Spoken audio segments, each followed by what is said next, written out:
All right, folks, I wanted to go through the questions about plagiarism that came up, and then the questions that a number of people got wrong on the quiz, okay? So, let me note first and foremost, none of the questions were missed by more than about a third of the class, okay? So it wasn't like there's any real wild numbers, but I decided to go through just the ones where we didn't have 100% agreement, and at least in every case, we had 4 or 5 people who missed them. So, question 1. You had an assignment for one subject that you've already submitted for another. Is it plagiarism? Ultimately here, I don't know that it's plagiarism. It is a violation of academic integrity. And you'll actually see this in our guide, student conduct guide.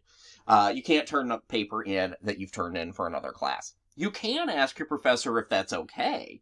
And it'll depend on the circumstances. If they're trying to get you to show knowledge off, they might say, yeah, obviously if you've got the knowledge, we're fine. If part of the point is to actually go through the work of writing, they might say no. But not okay to do it without permission. Okay. Next question. You borrow sentences or paragraphs from someone else and put them in your assignment. You don't use quotes, but you've provided correct citations or footnotes. You haven't plagiarized, have you? Yes, you have plagiarized. One of the things we need to do is identify both the ideas we've taken from outside sources and the words we've taken from outside sources, okay? In this case, you've taken words from outside source. We need to both acknowledge that you took some information, that's the footnote or endnote, but you haven't put quotation marks around that material, and that's the other issue that we need to address here. If you've taken direct words, it must have quotation marks around it. All right, this is actually the most missed question on the quiz. You paraphrase an idea you really like from a reading and put it in the essay you're working on. It's in your own words, so you don't bother with a citation. Have you plagiarized? Well, the answer here is marked as yes, and it's probably yes. The real question here is, what's that idea?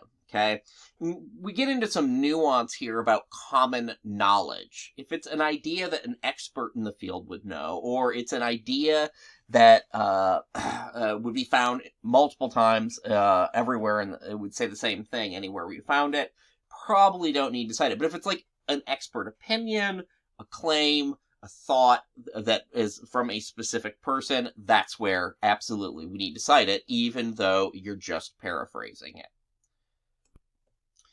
Okay, you've written a paragraph outlining a concept that you came up with. However, you've relied heavily on phrases and sentences that have come from your reading, because the concept is yours. You haven't provided references for the works, for the words. Have you plagiarized?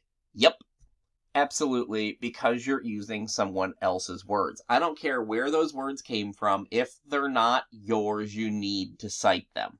Period, full stop. All right, I have to admit, this is one that surprised me. I think 4 people in the class actually chose no for this, just looking at the raw data here. Use ChatGPT to help write a summary of an article you're writing about. Is that plagiarism? Yep. Okay. You didn't write those words. Okay. You need to cite them. Now, we'll actually talk about ChatGPT and other AI rich language intelligences as we move through the semester. We'll talk about where their strengths and weaknesses are. We'll actually try to use them a little bit with essay number 3 to try to understand what sorts of things we get from them. Okay, we listened to a little bit of a podcast about AI early in the semester. We'll listen to the rest of that podcast later on. So we will talk about this more, but you can't use it. Again, if you want to use it, ask your professor. See what they say. Okay, the worst thing they can say is, yep, no, I actually want you to do that work on your own.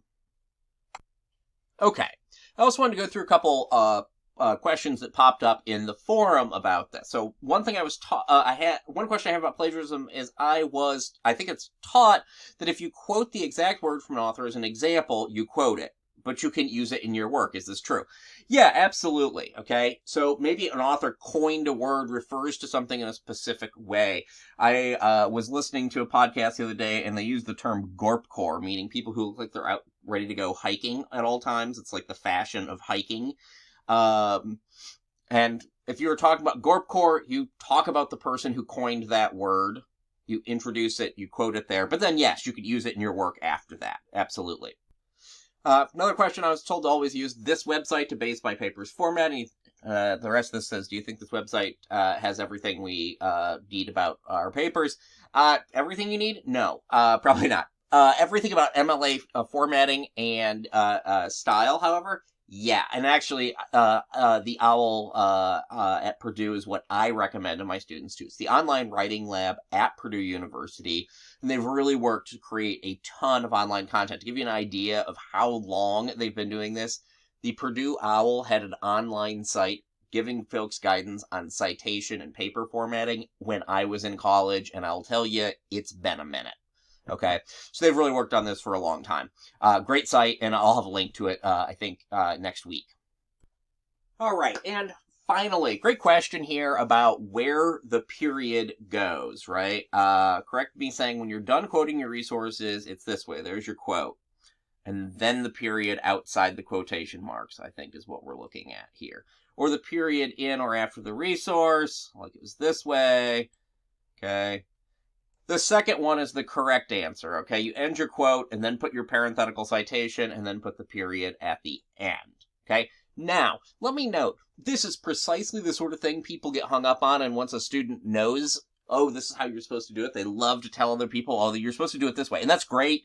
It's a sign that you've learned something, you want to share that knowledge. The flip side to this is that period and where that period goes is really not consequential when it comes to citation, right?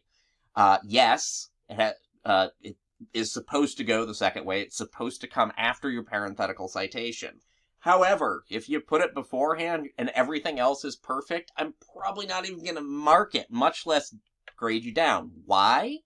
Because you've done what's really necessary here, is to indicate when you've gotten information from an outside source, what that information is, how you used it, and how I can, as a reader, get to it. And that's really what we're looking for here. Okay. Imperfection after that is something that we can work to improve, but not something that's critical. As always, if you guys have questions about plagiarism, about citation, please don't hesitate to let me know. I'm here to help, and I'm always willing to answer that question before you turn your work in.